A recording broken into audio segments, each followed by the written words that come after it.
Éliminer complètement l'argent liquide, des lobbies puissants y travaillent d'arrache-pied, partout en Europe et surtout dans l'UE. Nous nous entretenons aujourd'hui avec un spécialiste de la question qui met toute son énergie à éviter à la Suisse un tel sort et à sauver cette part de notre liberté.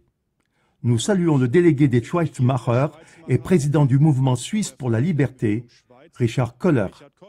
Bonjour. Bonjour, je suis heureux d'être ici, au Palais fédéral. Et je pense que ce que nous allons apprendre ici est passionnant. La plupart des gens pensent que l'abolition de l'argent liquide est un problème qui ne se pose pas en Suisse. Qu'en pensez-vous? C'est certainement une erreur. Si nous ne faisons pas attention, il est fort probable que nous en fassions un jour l'amère expérience. Les gens ne se rendent pas compte que l'argent liquide est en train d'être éliminé parce que ce n'est pas la politique qui élimine l'argent liquide. La politique ne fait tout simplement rien pour le préserver vraiment. C'est plutôt l'économie qui travaille à la disparition de l'argent liquide. Nous le voyons déjà sur les marchés de Noël et sur d'autres marchés également. Nous le voyons dans les entreprises, les chaînes de boulangerie, qui tout à coup n'acceptent plus d'argent liquide. Nous le voyons dans les restaurants qui fonctionnent également sans argent liquide. Avec le temps, l'économie réduira l'argent liquide jusqu'à le supprimer complètement. Et ça s'accélère en ce moment avec les transports publics, où l'argent liquide n'est plus utilisé non plus.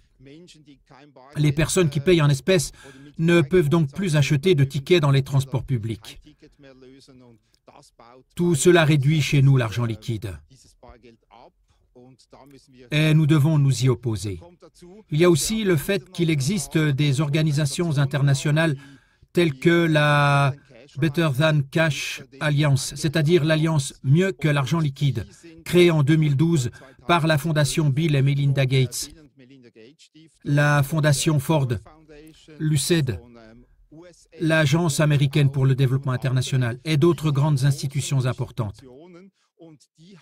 L'objectif qu'ils se sont fixés est de réduire l'argent liquide, c'est-à-dire de le supprimer à l'échelle mondiale et de le remplacer par de l'argent numérique. Ce qui est intéressant et qui en dit long sur la Suisse, c'est que notre SECO, c'est-à-dire le secrétariat d'État à l'économie, n'était certes pas présent en 2012 lors de la création de cette alliance, mais qu'il a commencé à dépenser 2 millions pour l'abolition de l'argent liquide et qu'il a aussi reçu la mission de transférer toutes nos technologies et tout notre savoir-faire dans le domaine des transferts d'argent numérique, en particulier aux pays émergents.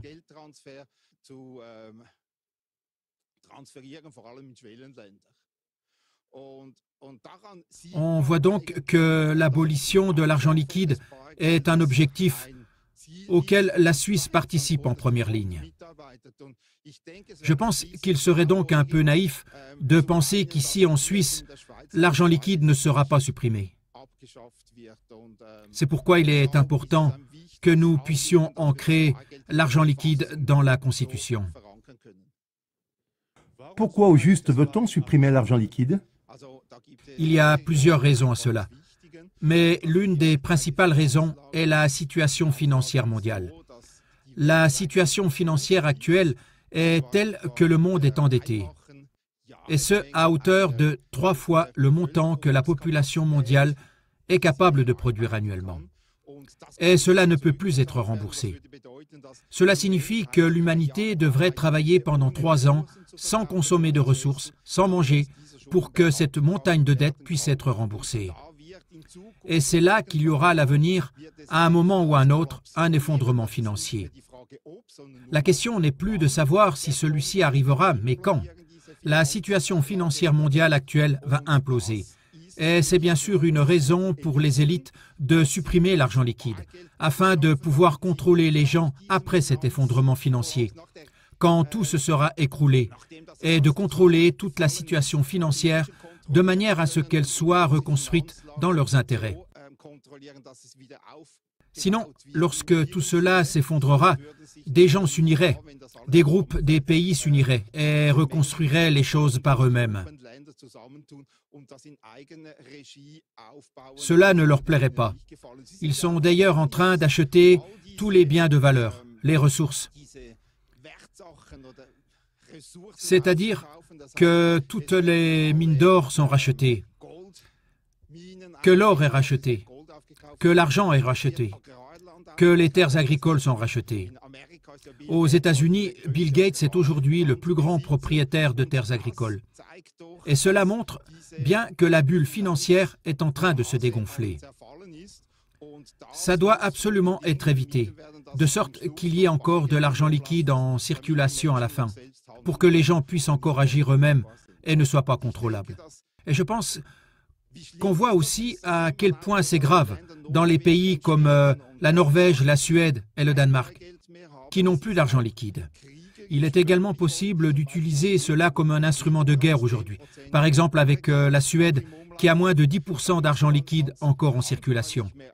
Il n'y aurait même plus besoin d'envahir le pays. Il suffirait de leur couper l'électricité ou Internet. En l'espace de 2 ou 3 semaines, le pays serait économiquement à terre et probablement en guerre civile, parce qu'il s'agirait alors de ressources, c'est-à-dire de nourriture et de tout. On voit là à quel point il est important de maîtriser la technologie numérique. Et dans un tel cas de figure, l'argent liquide serait très certainement une mauvaise chose. La Suède et la Norvège essayent maintenant de revenir sur leur position, car elles ont réalisé le risque qu'elles courent. Mais cela n'arrivera pas, même si elles décident que l'économie doit à nouveau accepter l'argent liquide. Les gens n'ont pas d'argent liquide. L'argent liquide ne reprendra pas sa place comme ça et ces deux pays se trouvent vraiment dans une situation difficile. Il y a bien une loi qui impose l'acceptation des billets et des pièces. Pourquoi l'argent liquide peut-il quand même être refusé? En Suisse, c'est comme ça. Nous avons effectivement dans la loi monétaire, dans la LUM, à l'article 3, que tout le monde doit en fait accepter l'argent en billets émis par la Banque nationale, et ce sans limite. Seulement, cet article est de nature dispositive, c'est-à-dire qu'il ne s'applique que lorsqu'il y a une action en justice. Si par exemple une boulangerie écrit « Nous n'acceptons pas d'argent liquide » et que le client entre pour acheter quelque chose en sachant qu'on n'y accepte pas d'argent liquide, il n'y aura jamais de contrat, donc jamais de transaction. Et si aucune transaction n'a jamais eu lieu, on ne peut pas porter plainte en vertu de cette loi. Et c'est le problème de la loi dispositive.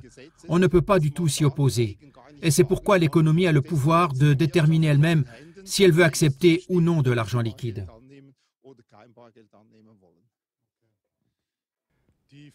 L'initiative populaire « L'argent liquide, c'est la liberté » a reçu un contre-projet du Conseil fédéral.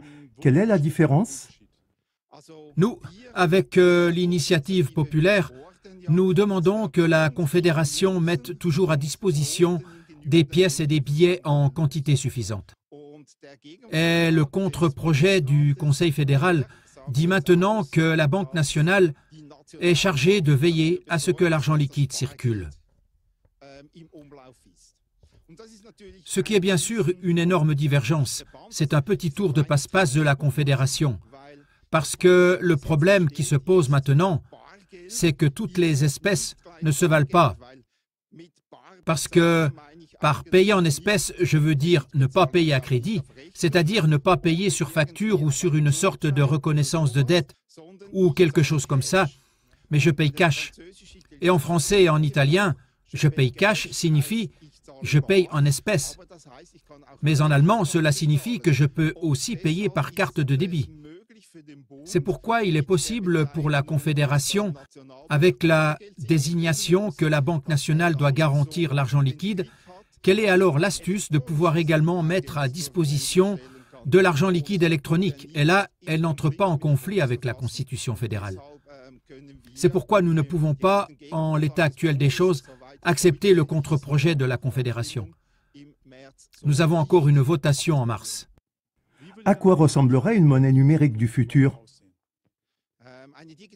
Une monnaie numérique du futur serait probablement un mélange entre une crypto-monnaie et l'appli de paiement Twint. Cela signifie donc que ça fonctionnerait de telle manière que ça ne pourrait se faire que via un terminal numérique. Aujourd'hui, nous connaissons cela avec le téléphone portable. Il s'agit d'un terminal numérique et la monnaie, c'est-à-dire tout le processus du trafic des paiements, passerait par ce qu'on appelle un portefeuille, c'est-à-dire une bourse, un porte-monnaie, qui serait sur ce terminal numérique.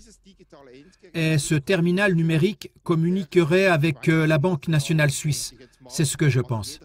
Chacun n'aurait plus qu'un seul compte. Il n'y aurait plus de banque. Cela signifie que si nous voulons acheter quelque chose, d'abord, nous devons nous rendre à l'endroit où nous sommes autorisés à le faire.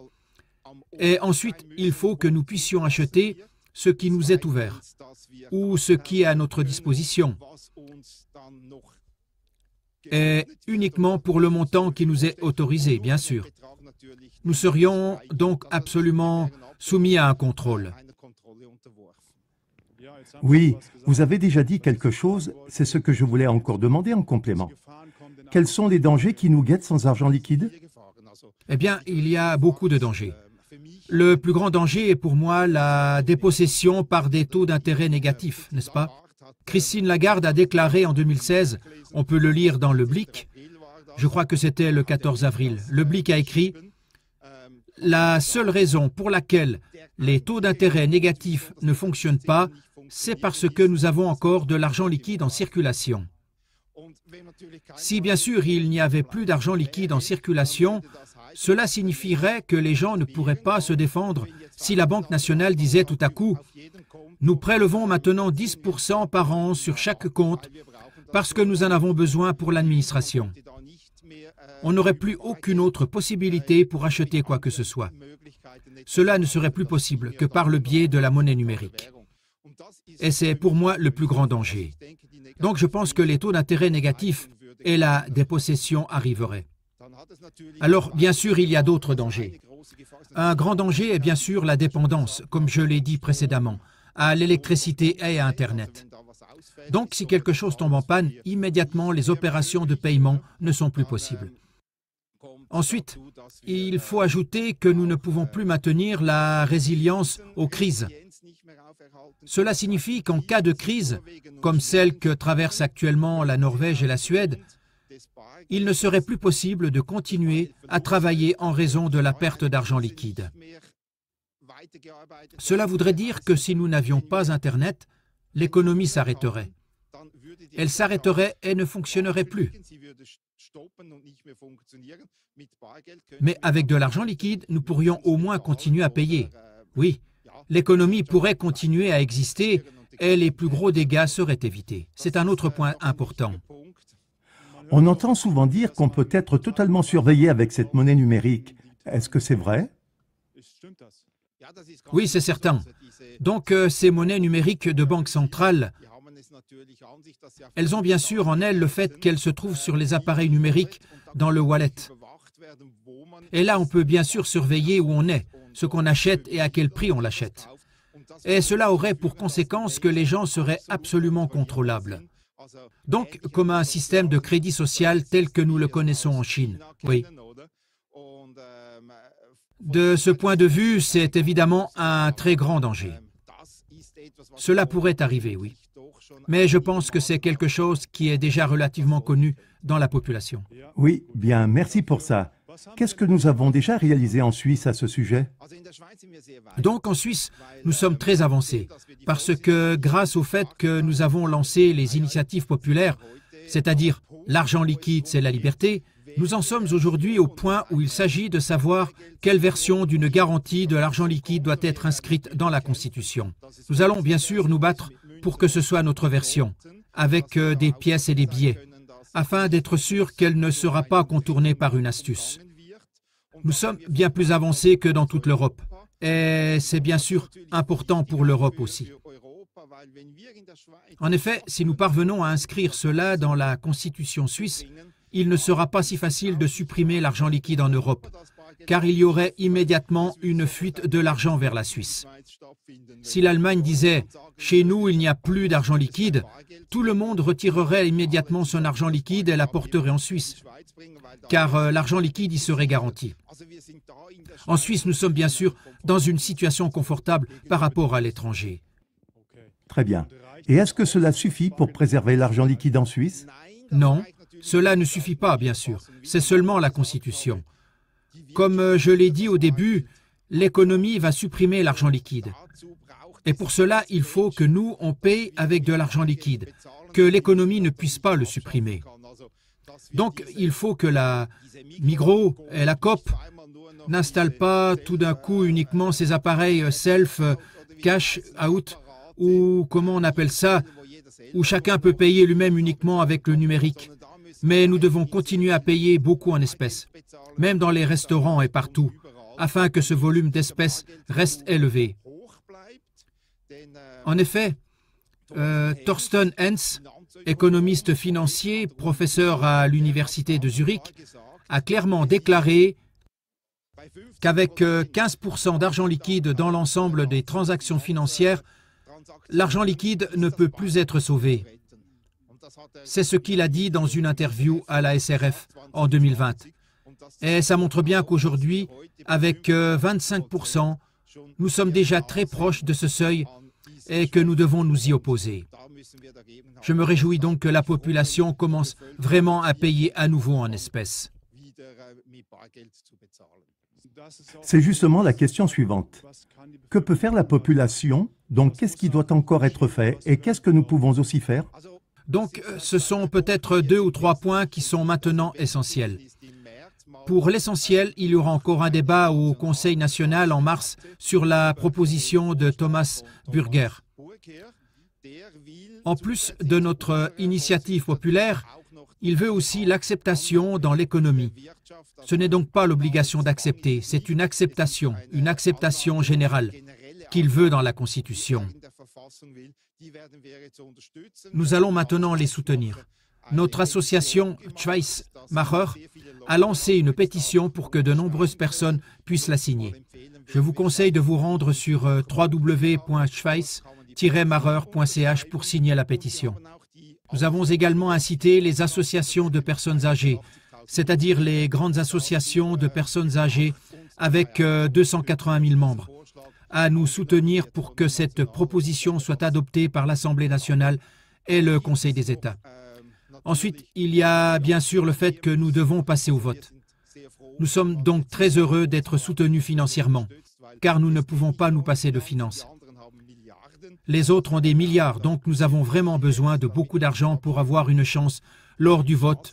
Et ce qui est le plus important, c'est que la population se déplace vraiment avec de l'argent liquide et paye en liquide. Oui, de mon côté, je voudrais vraiment profiter de l'occasion pour demander à tous nos citoyens de payer à nouveau en espèces aussi souvent que possible à l'avenir.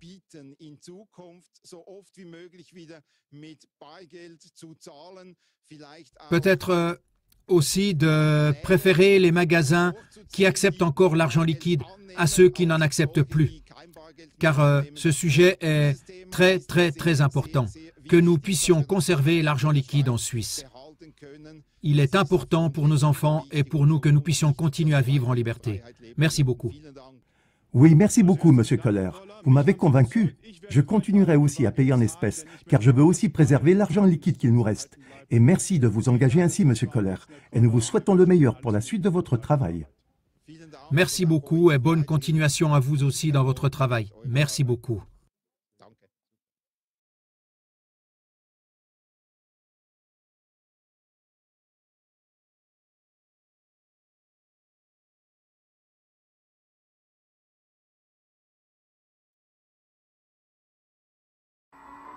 Il napoletano, lo parli, il napoletano. Altro trovi? Così? Napoletano? Napoletano? Oh.